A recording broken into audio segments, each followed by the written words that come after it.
আজকের উপস্থাপনা সুকুমার রায়ের লেখা হাসির মজাদার গল্প পেটুক। পাঠে আমি রূপা। শুনতে থাকুন। হরিপদ, ও হরিপদ! হরিপদর আর সাড়া নেই। সবাই মিলে এত চেঁচাচ্ছে, হরিপদ সাড়াই দেয় না। কেন, হরিপদ কালা নাকি? কানে কম শোনে বুঝি? না, কম শুনবে কেন?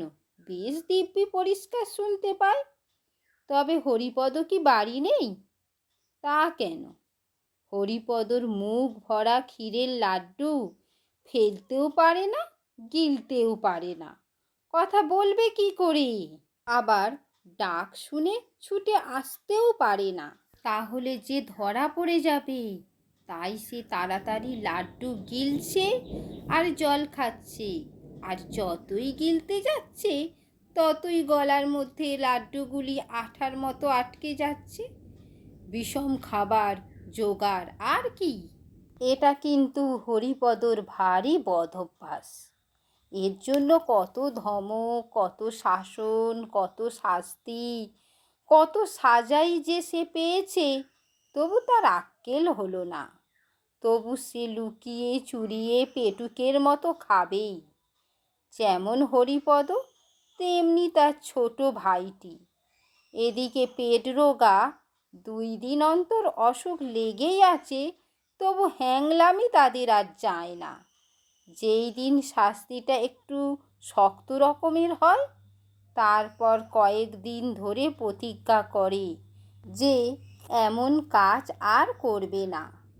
যখন অসময়ে অখাদ্য খেয়ে রাতে তার পেট কামড়ায়, তখন কাঁদে আর বলে, আর না, এইবারটাই শেষ।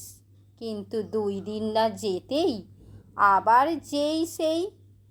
এই তো কিছুদিন আগে পিসিমার ঘরে দই খেতে গিয়ে জব্দ হয়েছিল। কিন্তু তবুও তো লজ্জা নেই। হরিপদর ছোট ভাই শ্যামপদ এসে বললে, দাদা শিগগিরই এসো। পিসিমা এই মাত্র 1 হাঁড়ি দই নিয়ে খাটের তলায় লুকিয়ে রাখলেন।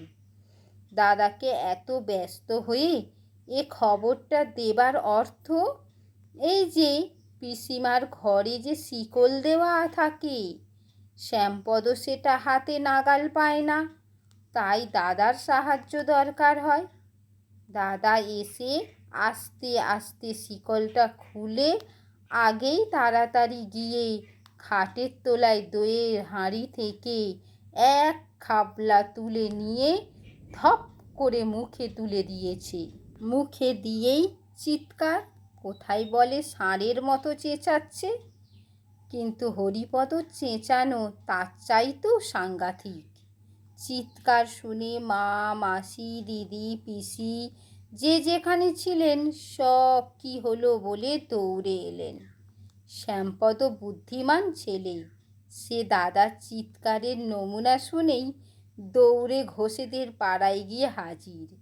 সেখানে অত্যন্ত ভালো মানুষের মতো তার বন্ধু শান্তি ঘোষের কাছে পড়া বুঝে নিচ্ছে। এদিকে হরিপদর অবস্থা দেখে পিসিমা বুঝেছেন যে হরিপদ দই ভেবে তার চুনের হাঁড়ি চেখে বসেছে। তারপর হরিপদর যা সাজা! 1 সপ্তাহ ধরে সে না পারে চিবাতে, না পারে গিলতে। তার খাওয়া নিয়ে এক মহা হাঙ্গামা। কিন্তু তবুও তার লজ্জা নেই। আজ আবার লুকিয়ে কোথায় লাড্ডুর খেতে গিয়েছিল। ওদিকে মামা তো ডেকে ডেকে সারা। খানিক বাদে মুখ ধুয়ে মুছে হরিপদ ভালো মানুষের মতো এসে হাজির। হরিপদ বড় মামা বললেন, কি রে, এতক্ষণ কোথায় ছিলি? হরিপদ বলল, এই তো ওপরে ছিলাম। তবে আমরা এত চেঁচাচ্ছিলাম, তুই জবাব দিচ্ছিলিস না যে? হরিপদ মাথা চুলকাতে চুলকাতে বলল, আজ্ঞে, জল খাচ্ছিলাম কি না? জল? শুধুই জল, না কিছু স্থল ছিল? হরিপদ শুনে হাসতে লাগলো। যেন তার সঙ্গে ভারী একটা রসিকতা করা হয়েছে। এর মধ্যে তার মেজ মামা মুখখানা গম্ভীর করে এসে হাজির। তিনি ভেতর থেকে খবর এনেছেন যে হরিপদ একটু আগেই ভাঁড়ার ঘরে ঢুকেছিল, আর তারপর থেকেই প্রায় 10-12খানা ক্ষীরের লাড্ডু কম পড়েছে। তিনি এসেই হরিপদর বড় মামার সঙ্গে খানিকক্ষণ ইংরাজিতে ফিসফাস কী যে বলা বলি করলেন। তারপর গম্ভীরভাবে বললেন, বাড়িতে ইঁদুরের যে রকম উৎপাত, ইঁদুর মারবার একটা কিছু বন্দোবস্ত না করলে আর চলছে না। চারিদিকে যেরকম প্লেগ ও ব্যারাম, এই পাড়াশুদ্ধ ইঁদুর না মারলে আর রক্ষে নেই। বড় মামা বললেন, হ্যাঁ, তা ব্যবস্থা করা হয়েছে। দিদিকে বলেছি সেঁকো বীজ দিয়ে লাড্ডু পাকাতে, সেইগুলো একবার ছড়িয়ে দিলেই ইঁদুর নিবংশ হবে। হরিপদ জিজ্ঞেস করল, লাড্ডু কবে পাকানো হবে? বড় মামা বললেন, সে এতক্ষণে হয়ে গেছে। সকালেই টেপিকে বলেছিলাম 1 থালা ক্ষীর নিয়ে দিদির সঙ্গে লাড্ডু পাকাতে বসেছি। হরিপদর মুখখানা আমশির মতো শুকিয়ে এলো। সে খানিকটা ঢোক গিলে বলল, সেকো বিষ খেলে কি হয় বড় মামা? হবে আর কি, ইঁদুরগুলো মারা পড়ে, এই হয়। আর যদি মানুষ এই লাড্ডু খেয়ে ফেলে, তা একটু আধটু যদি খেয়ে ফেলে তো নাও মরতে পারে, গলা জ্বলবে, মাথা ঘুরবে, বমি হবে, হয়তো হাত পা খিঁচবে। আর যদি একেবারে 11টা লাড্ডু খেয়ে ফেলে, বলে হরিপদ ভ্যাঁ করে কেঁদে ফেলল। তখন বড় মামা হাসি চেপে অত্যন্ত গম্ভীর হয়ে বললেন, বলিস কি রে, তুই খেয়েছিস নাকি? হরিপদ কাঁদতে কাঁদতে বলল, হ্যাঁ বড় মামা, তার মধ্যে 5টা খুব বড় ছিল। তুমি শিগগিরই ডাক্তার ডাকো বড় মামা, আমার কীরকম গা ঝিমঝিম বমি বমি করছে। মেজ মামা দৌড়ে গিয়ে তার বন্ধু রমেশ ডাক্তারকে পাশের বাড়ি থেকে ডেকে আনলো। তিনি প্রথমেই খুব একটা রকমের তেতো ওষুধ হরিপদকে খাইয়ে দিল। তারপর তাকে কি একটা শুকতে দিলেন। তার এমন ঝাঁঝ যে বেচারা 2 চোখ দিয়ে দরদর করে জল পড়তে লাগলো। তারপর তারা সবাই মিলে লেপ কম্বল চাপা দিয়ে তাকে ঘামিয়ে অস্থির করে তুললেন।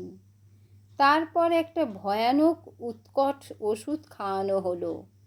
সে এমন বিস্বাদ ও এমন দুর্গন্ধ যে খেয়েই হরিপদ ওয়াক ওয়াক করে বমি করতে লাগলো। তারপর ডাক্তার তার পথ্যের ব্যবস্থা করে গেলেন। 3 দিন সে বিছানা ছেড়ে উঠতে পারবে না, চিরতার জল আর সাগু খেয়ে থাকবে। হরিপদ বলল, আমি ওপরে মার কাছে যাব। ডাক্তার বললেন, না, যতক্ষণ বাঁচবার আশা আছে ততক্ষণ নাড়াচাড়া করে কাজ নেই, ও আপনাদের এখানেই থাকতে হবে। বড় মামা বললেন, হ্যাঁ, মার কাছে যাবে না, আরও কিছু। মাকে এখন ভাবিয়ে তুললে তোমার লাভ কি? তাকে এখন খবর দেবার কিছু দরকার নেই। 3 দিন পর যখন সে ছাড়া পেল, তখন হরিপদ আর সেই হরিপদ নেই। সে একেবারে বদলে গেছে।